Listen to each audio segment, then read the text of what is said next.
right at the beginning, before I make my official remarks, I must once again compliment you for the role you play.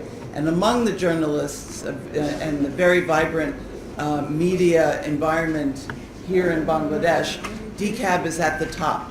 You are, for us in the diplomatic corps, not only a lifeline, but we feel true partners in the work that we do here.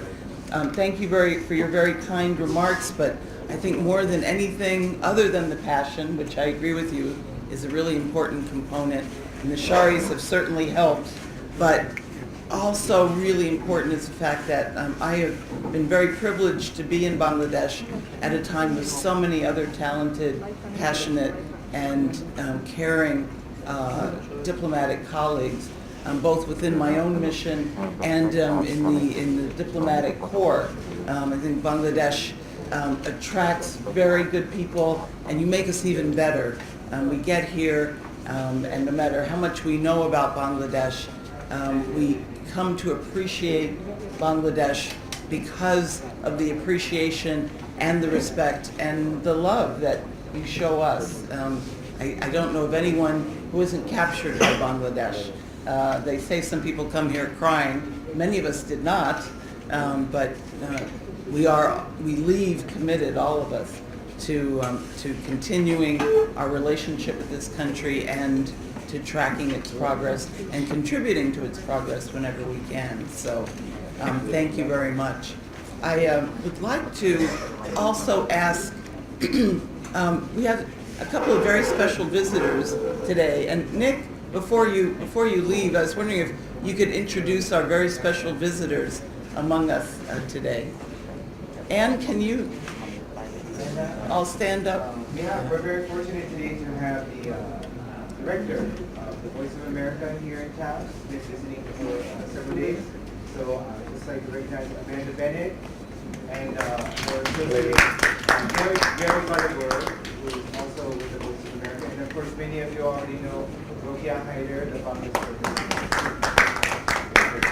For coming to this country. The Voice of America has been an amazing institution for decades now, and while it is independent, it does enjoy the support of the U.S. government and is a real point of pride for us. As we know, it has been a source of great information here in Bangladesh. So again, thank you for your invitation to address this prestigious assembly.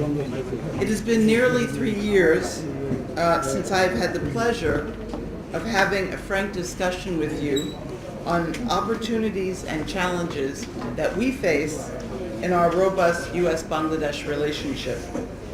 Before taking your questions, I want to highlight a few key areas where our partnership is making a difference in the lives of everyday Bangladeshis as this country continues its journey to middle-income status. The U.S. approaches Bangladesh as our full-fledged partner, whether we are collaborating on development, democracy, security, or economic issues. We will continue to support Bangladesh as it tackles the new Sustainable Development Goals recently adopted at the UN General Assembly in New York. Our development partnership predates Bangladesh's independence in 1971 and has been exceptionally fruitful, producing tangible results that both the United States and Bangladesh can point to with pride. Bangladesh has made impressive gains in many key development indicators. In fact, more than any other country in recorded human history. Bangladesh's success in reducing maternal and child mortality has been one of its most outstanding achievements. Both maternal and infant mortality have been reduced by more than 60%. Agriculture is another area of huge success. Rice production has virtually tripled, and there have been tremendous advances in the use of science and technology to increase both productivity and resilience. Our task right now is to help Bangladesh sustain its momentum and its impressive development trajectory as we work toward achieving the SDGs while leaving no one behind. But of course, there is still much to be done. To continue its growth as a democracy, Bangladesh needs a political environment that fosters tolerance, promotes human rights, and supports a democratic process that allows all citizens to have a strong, peaceful voice in their own future. Freedom of expression, vibrant media, the right to peaceful assembly, including demonstrations, and free, fair, participatory, and credible elections are vital for continuous and stable growth for Bangladesh. There's no trade-off between the two. So while we commend the holding of the Khulna and Ghazipur City Corporation elections, the U.S. remains concerned by reports of alleged irregularities, included ballot box stuffing and intimidation of political players and polling agents, both before and on the day of the vote, in both Khulna and more recently in Ghazipur. We are also concerned by reports of police harassment and arrests of opposition polling agents and politicians alike in the weeks leading up to the elections.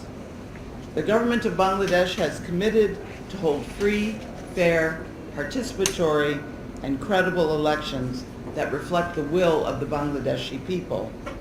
We look to the government to fulfill this commitment. The United States and Bangladesh are built on the same democratic principles and foundations. This is what makes both of our countries strong. And a strong Bangladesh is crucial to the stability of the Indo-Pacific region. This is home to more than half of the world's population and more than half of the global economy. The U.S. Indo-Pacific strategy aims at building a more stable and prosperous Indo-Pacific where sovereignty is upheld and a rules-based system is respected. The Disaster Readiness Exercise and Exchange, now led by the Bangladesh military, and Exercise Shanti Dut, a multinational peacekeeping operation training that takes place in Bangladesh, at the Bangladesh Institute of Peace Support Operation Training. The United States Global Peace Operations Initiative is a proud supporter of BIPSOT. Let me also underscore the vital importance of our joint efforts to address violent extremism. As partners over the years, we have developed the resources, the commitment, and the shared experiences we need to counter terrorism and violent extremism. And the U.S. is determined to continue our work together with our partners for the safety and security of both our countries. This is a global issue that requires a coordinated global response. The economic relationship between our two countries is another core pillar of our partnership. It has been a real highlight of my more than 3 years in Bangladesh to see how that relationship has grown and flourished. U.S. exports to Bangladesh had a banner year in 2017, growing 61% to reach $1.47 billion, and two-way trade between the United States and Bangladesh has reached over $7 billion. This is quite an increase from the two-way trade we enjoyed in 1992 of just over $1 billion. I am also proud that the United States is still the largest investor in Bangladesh and that U.S. companies and the resources to help Bangladesh achieve its energy goals to sustain this country's rapid economic growth. I do see a particularly stubborn challenge here in Bangladesh, but one that this country itself has the means to remedy. I just returned yesterday from the Sustainability Compact meeting in Brussels, the fourth in the series since the Rana Plaza tragedy in 2013, where discussions focused on the fact that little progress has been made to date in the last couple of years to improve labor rights and ensure that they conform to international standards, specifically in the ready-made garment sector. Sales and exports from Bangladesh in this sector have plateaued in recent years, in part, I believe, because investors and buyers have begun to look for less risky sourcing countries in which labor rights and labor safety are stronger. It is in Bangladesh's own interest to make progress in these areas in order to reinvigorate this sector that has been such a vital part of Bangladesh's impressive growth. Regarding workers' safety, Bangladesh has made remarkable progress in this area and should continue to take advantage of the expertise and technological knowledge that organizations such as the Alliance and the Accord have brought to creating a safer work environment. Creating artificial deadlines for their departure will prevent the smoothest possible transition of the monitoring and remediation functions of the safety conditions in the sector, and also to standing up fully the government's new remediation coordination cell. Finally, I want to turn to the issue that so clearly demonstrates the generosity, the humanity, the warmth, and the strong sense of history of the Bangladeshi people. Bangladesh saved the lives of more than 700,000 Rohingya who fled ethnic cleansing in Burma since August 2017 and is working with Burma to lay the groundwork for the voluntary return to their homeland in a safe and dignified manner those who have been forcibly displaced. The United States stands proudly with Bangladesh to support a policy of protection and accountability. We were one of the first nations to respond to the crisis originating in Rakhine State, both to call for an end to the violence in Burma, as well as to provide life-saving humanitarian assistance.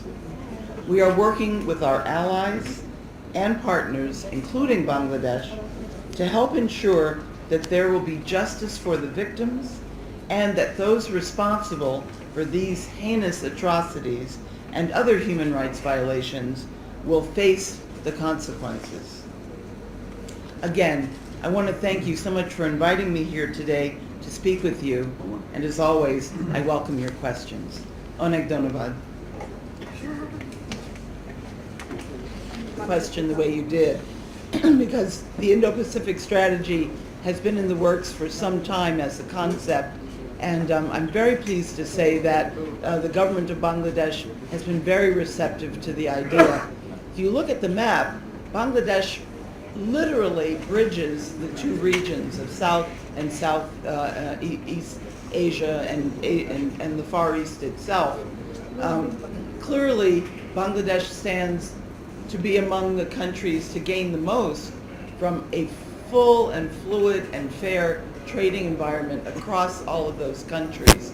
And I think your country has recognized that potential for some time.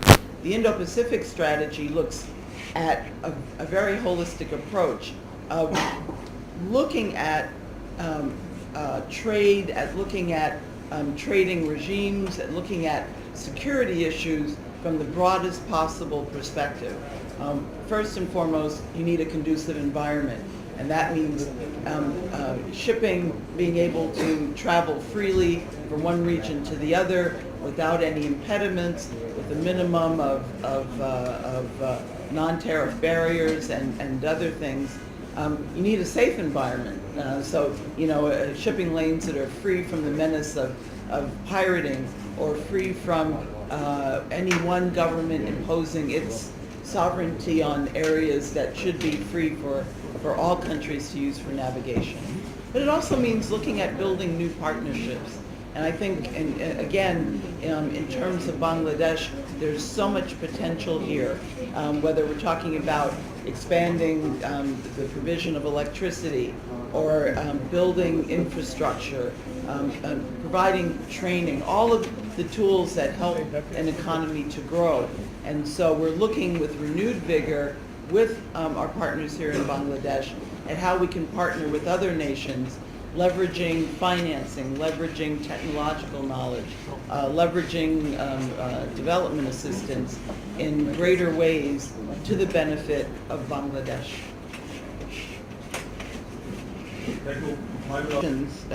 First, I would say that I've been sharing thoughts for essentially the entire time that I've been in Bangladesh, and will continue to do so both publicly and privately with all players. I mean, we are so blessed to live in a democracy, both the Bangladeshi people and American people. It's a messy way of governing, because we aspire to have everyone participate in the process. Yes, we elect political leaders to do the day-to-day work for us, but a democracy is only as strong, is only as good as its citizens.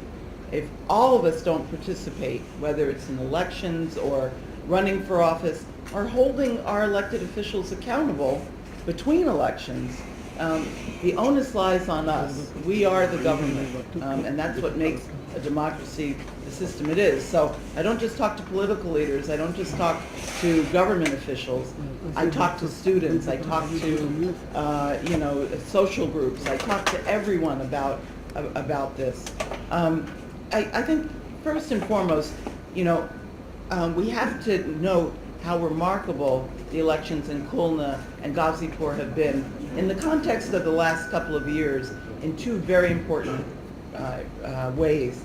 First and foremost, they enjoyed wide participation by multiple parties. Again, if you're a party and you don't participate, you're not playing your rightful role, your obligated role in a democracy.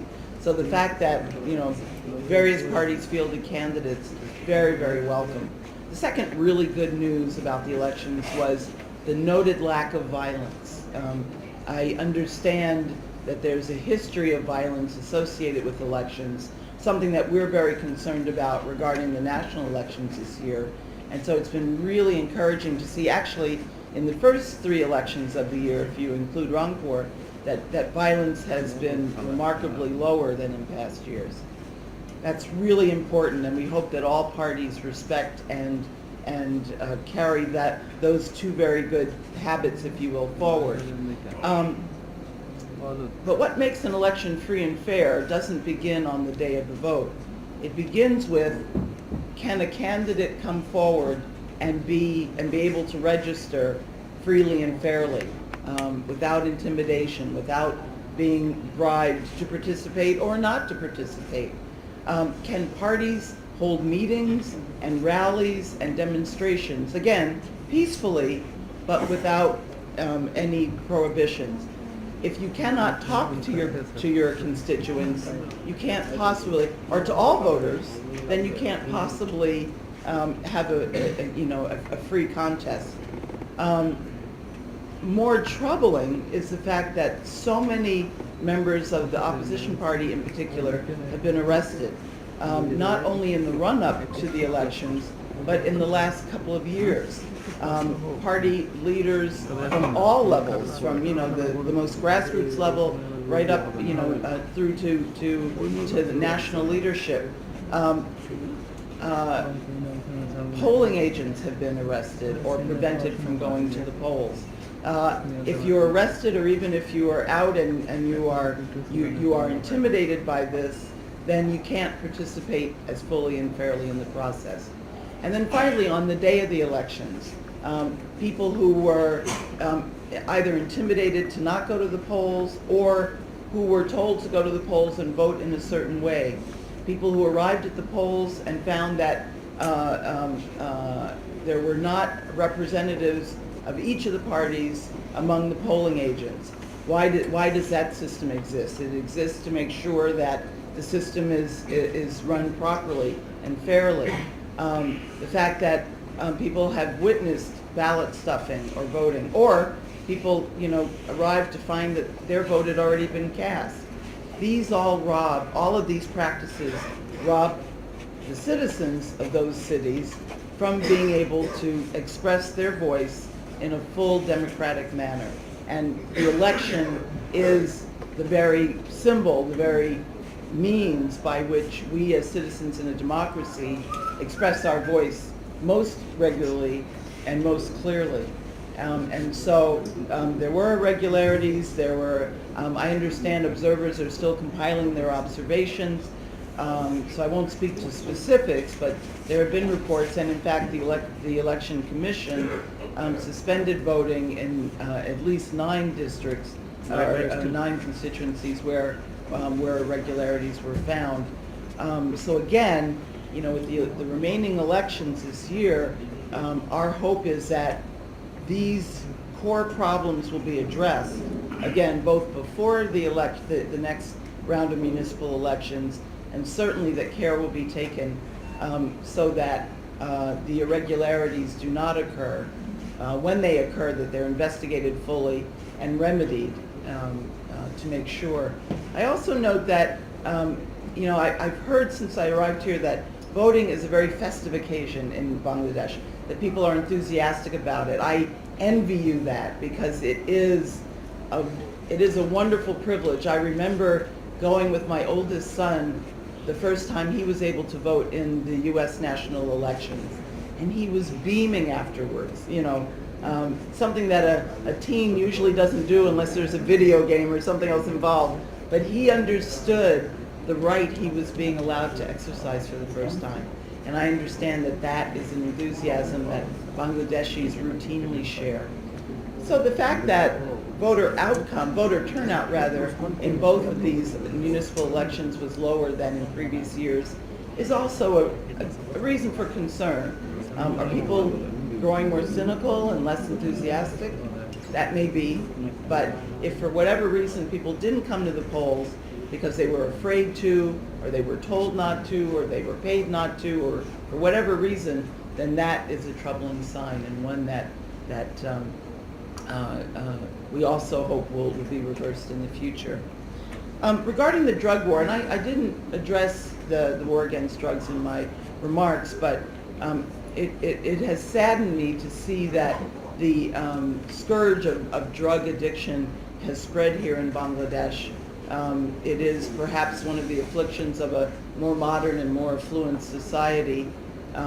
Drugs rob a country, like they rob an individual, of our productive capacity, of our ability to operate freely, and certainly the criminality involved in drug trafficking is a threat, because like other transnational crimes, they tend to bleed over into one another. So those networks that traffic drugs just as easily traffic human beings, participate in money laundering, participate in wildlife trafficking, all of which threaten national sovereignty, and all of which make us poor as a people. And so the fact that the Honorable Prime Minister, the Home Minister, the police want to tackle this problem, we are of course supportive of that ambition.